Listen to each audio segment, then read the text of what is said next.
तो ब्रेक के बाद आप सभी का एक बार फिर से स्वागत है। बजट को लेकर के हम चर्चा कर रहे हैं कि ये बजट जो है ये आम व्यक्ति के लिए कितना महत्वपूर्ण है, कितना फायदेमंद है और देश की जिस तरीके से एक विजन सामने है 2047 तक भारत को विकसित भारत बनाना है, उसके लिहाज से ये बजट कितना महत्वपूर्ण है। और आरसी गोयल साहब सीनियर इकोनॉमिस्ट हमारे साथ लगातार बने हुए हैं। आरसी गोयल साहब, यहां पर ग्रोथ रेट की भी बात कर लेते हैं।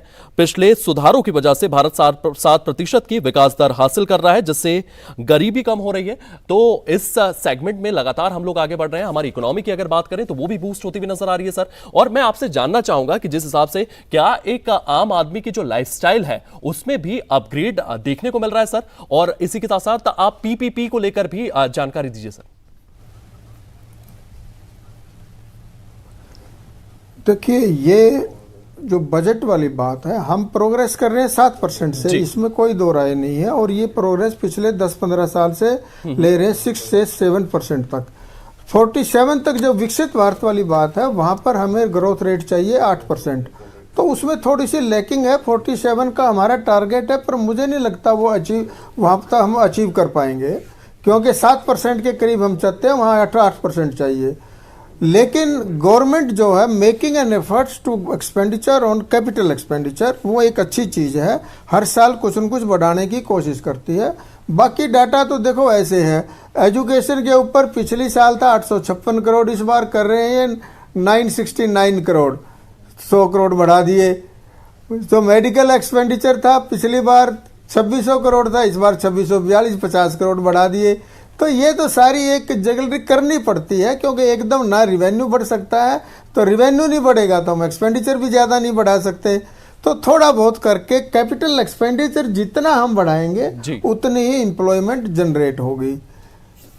और ओवरऑल जो प्रोग्रेस की बात है, प्रोग्रेस तो ठीक है, हो रही है। और ये जितना कर सकते हैं एक डेमोक्रेटिक कंट्रीज में, हम उतना बढ़ा रहे हैं। जहाँ खर्चा करना चाहिए वो मैं आपको बताया है कि खर्चा रिसर्च के ऊपर करना चाहिए।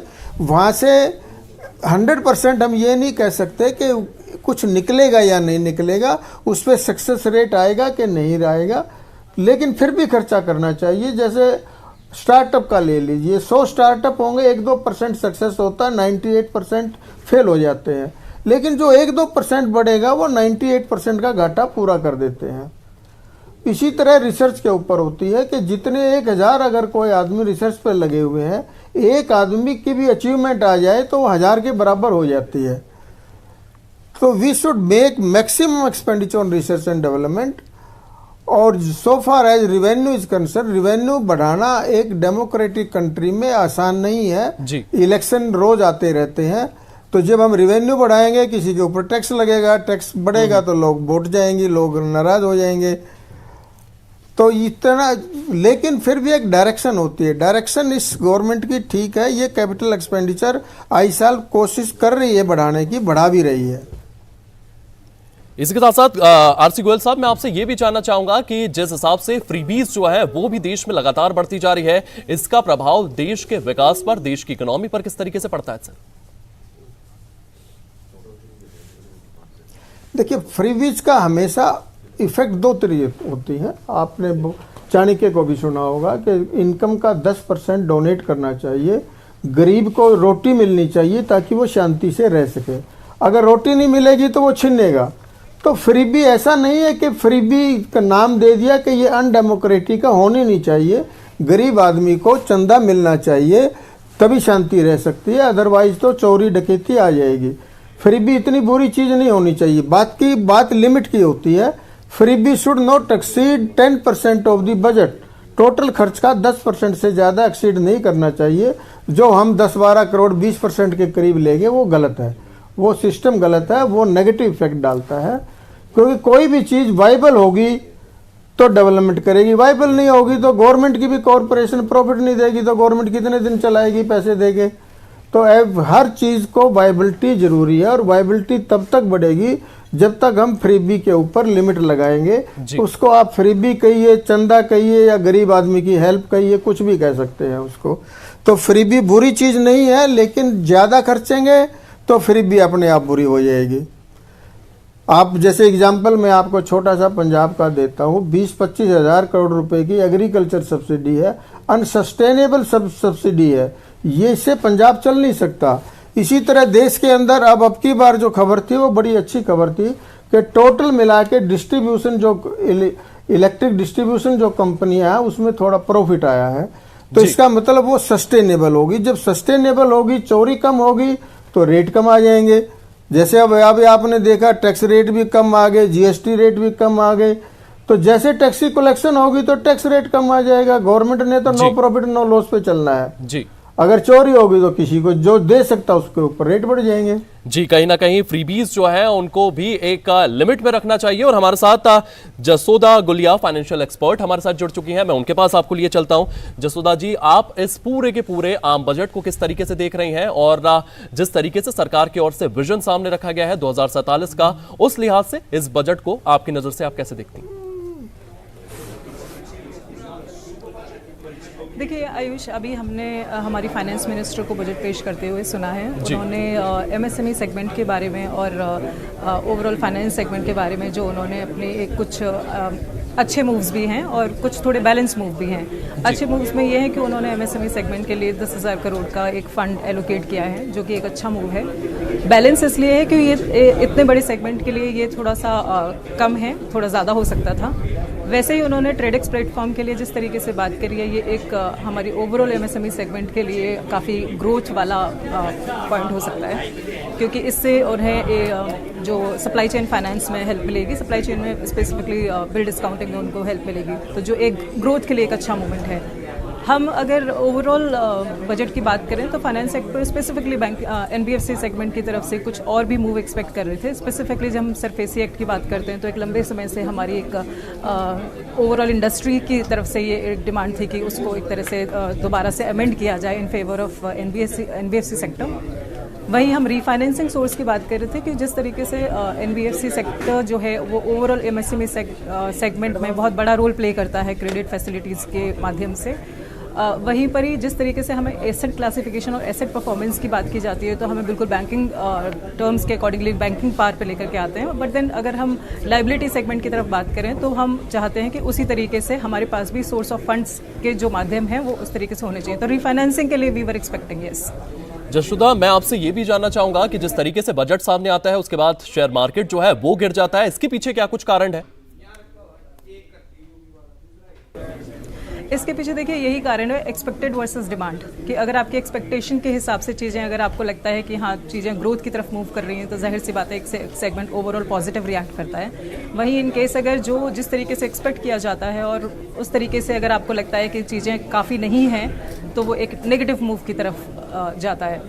तो अभी ओवरऑल हम ऐसा कहेंगे कि थोड़ा सा अभी ये बैलेंस्ड है, बैलेंस बजट है जिसमें बहुत ज़्यादा कुछ नेगेटिव नहीं है, ओवरऑल पॉजिटिव है।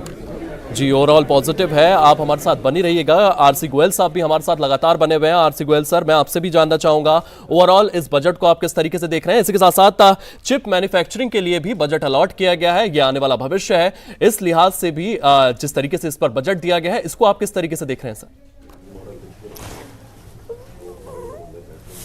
देखिए, जो नई टेक्नोलॉजी है जैसे आर्टिफिशियल इंटेलिजेंस है, सेमीकंडक्टर है और ये ग्लोबल इकोनॉमिक्स है, जो भी नई टेक्नोलॉजी आएगी वो हमें अडॉप्ट करनी पड़ेगी। वोट के लिए अलग है, जैसे 91 में कुछ पॉलिटिकल पार्टी थी, उन्होंने कहा था कंप्यूटर आएगा तो एम्प्लॉयमेंट चली जाएगी। एम्प्लॉयमेंट कम हो या ज़्यादा हो, हमने नई टेक्नोलॉजी को अडॉप्ट करना पड़ेगा और जो मार्केट में सस्ती चीज़ पैदा करनी पड़ेगी तब जाके एक्सपोर्ट होगी। अगर हम सस्ती नहीं करेंगे तो बाहर जाके एक्सपोर्ट नहीं हो पाएगी। तो so far as semiconductor is concern, artificial intelligence is concern, वो हमारी एक मजबूरी है कि इनके बगैर तो काम चल ही नहीं सकता। कोई भी नई टेक्नोलॉजी आएगी वो हमें अडॉप्ट करनी पड़ेगी।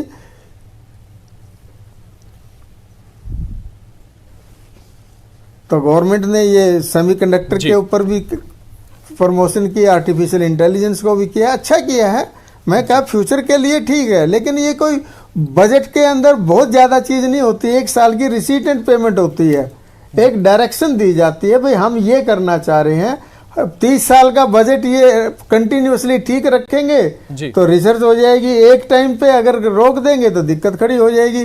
जैसे हमारी क्लोज्ड इकोनॉमी थी, 91 में इसको धीरे धीरे ओपन किया है। कितने साल हो गए 91 से अब तक भी हम 100% ओपन नहीं कर पाए 30 साल में। 91 में प्रोसेस स्टार्ट की थी ये जी। कहीं तो it is a continuous efforts जी, सरकार कोई भी आए एफर्ट्स और कहीं ना कहीं सरकार की ओर से ये तमाम एफर्ट्स जो है वो ग्राउंड पर देखने को मिल रहे हैं। आरसी गोयल साहब, इस तमाम जानकारी के लिए आपका बहुत बहुत धन्यवाद, क्योंकि जशोदा जी हमारे साथ लगातार बनी हुई हैं, मैं उनके पास आपको लिए जा सकता हूं।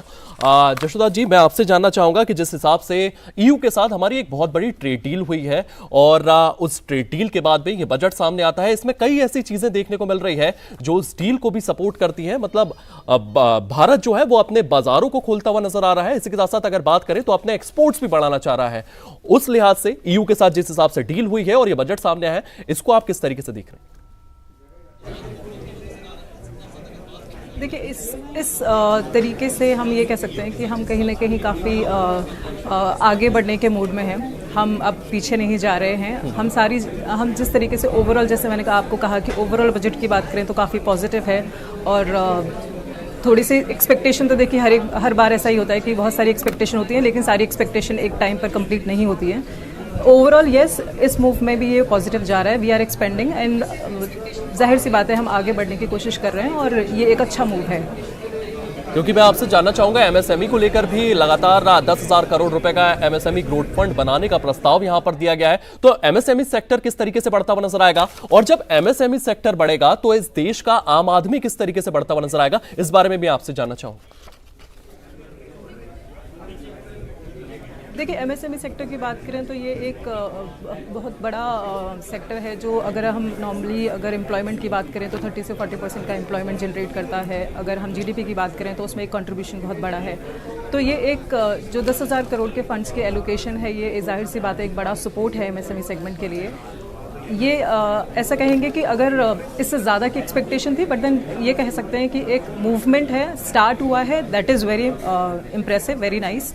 एंड आगे एक्सपेक्टेशन तो देखिए होती ही है। वैसे ही इस सेगमेंट से जिस तरीके से हम अगर एमएसएमई सेगमेंट की बात करें तो इस सेगमेंट में अब एक ग्रोथ के चांसेस ज़्यादा होंगे। सपोर्ट मिल रहा है गवर्नमेंट की तरफ से। उसी तरीके से जब एक सेक्टर को कोई गवर्नमेंट से सपोर्ट मिलता है तो जाहिर सी बात है बहुत सारे सेगमेंट्स में वो पॉजिटिव इम्पैक्ट डालता है। अगर हम एनबीएफसी की तरफ से बात करें तो एनबीएफसी के सेक्टर में भी क्या होगा कि हमें अच्छा पोर्टफोलियो मिलेगा, हमें अच्छे रिकॉर्ड्स मिलेंगे एनबीएफसी के, क्योंकि एक ग्रोथ सेगमेंट मिलेगा और उसी तरीके से हम उन्हें क्रेडिट फैसिलिटीज़ अच्छे तरीके से दे सकते हैं। वैसे ही उन्होंने अभी ट्रेडेक्स प्लेटफॉर्म की जब बात करी थी तो जो एमएसएमई जो एनबीएफसीज बिल डिस्काउंटिंग देती हैं, एंकर ड्रिवन प्रोग्राम्स करती हैं और सप्लाई चेन फाइनेंस में अपना एक्सपर्टीज़ रखती हैं, उनके लिए जाहिर सी बात है जो एनबीएफसीज़ को एक सपोर्ट मिल रहा है ग्रोथ के लिए, उनको एक अच्छा पोर्टफोलियो मिलेगा और उनको फैसिलिटीज़, क्रेडिट फैसिलिटी देने में हेल्प होगी। क्रेडिट फैसिलिटीज जो है वो कहीं ना कहीं देने में यहां पर हेल्पफुल रहेगा। सप्लाई चेन को भी मजबूत करने के लिए यहां पर तमाम पॉइंटर्स जो है वो रखे गए हैं। इसी के साथ साथ अगर बात की जाए तो मैं आपसे जानना चाहूंगा कि वन डिस्ट्रिक्ट वन प्रोडक्ट भी यहां पर सामने रखा गया है, सप्लाई चेन को मजबूत किया जा रहा है। मतलब सरकार पूरी की पूरी चीजें ओवरऑल देख रही है कि आप एक डिस्ट्रिक्ट पे प्रोडक्ट बनाए, उसको किस तरीके से ले जाना है, उसको किस तरीके से एक्सपोर्ट करना है। इन सब की सब जो पैचेस यहां पर थे, उन पैचेस को भी क्लीन करती हुई इस पर्टिकुलर बजट में गवर्नमेंट नजर आई है। बिल्कुल, देखिए इस बार इन केस अगर हम स्पेसिफिकली बात करें तो अगर हम प्रोडक्ट्स की बात करें तो उन्होंने सप्लाई चेन फाइनेंस को ही एड्रेस किया है, स्पेसिफिकली ट्रेडेक्स प्लेटफॉर्म के माध्यम से। तो ये एक पर्टिकुलर सेगमेंट बोल सकते हैं, येस। और इसी तरीके से उन्होंने इसमें क्रेडिट गारंटी स्कीम की भी बात की है, तो वो एमएसएमई सेगमेंट को अलग तरीके से एक सपोर्ट देता है फंड्स के अलावा। एक 10,000 का फंड्स अलग है उनको सपोर्ट करने के लिए, और क्रेडिट स्कीम के थ्रू जो क्रेडिट गारंटी स्कीम के थ्रू उन्होंने जो सपोर्ट करने की बात की है वो एक अलग है। तो ओवरऑल अगर हम इस प्रोडक्ट की बात करें तो जाहिर सी बात है कि इस प्रोडक्ट को उन्होंने एक तरीके से अलग नजरिया दिया है और अपनी तरफ से कोशिश की है कि इस प्रोडक्ट को सपोर्ट किया जाए। तो यस, इस सेगमेंट वाइज उन्होंने इसको एक तरह से टारगेट किया है। जी जशोदा जी, इस तमाम जानकारी के लिए आपका बहुत बहुत धन्यवाद। तो देश का आम बजट जो है वो निर्मला सीतारमण की ओर से पेश कर दिया गया है। ये बजट जो है इस लिहाज से देखना चाहिए कि 2047 में भारत को विकसित भारत बनना है और कहीं ना कहीं इस बजट को उस सपने की नींव की तरह देखा जा रहा है। फिलहाल इस बुलेटिन में इतना ही। आप बने रहिए सूर्य समाचार के साथ।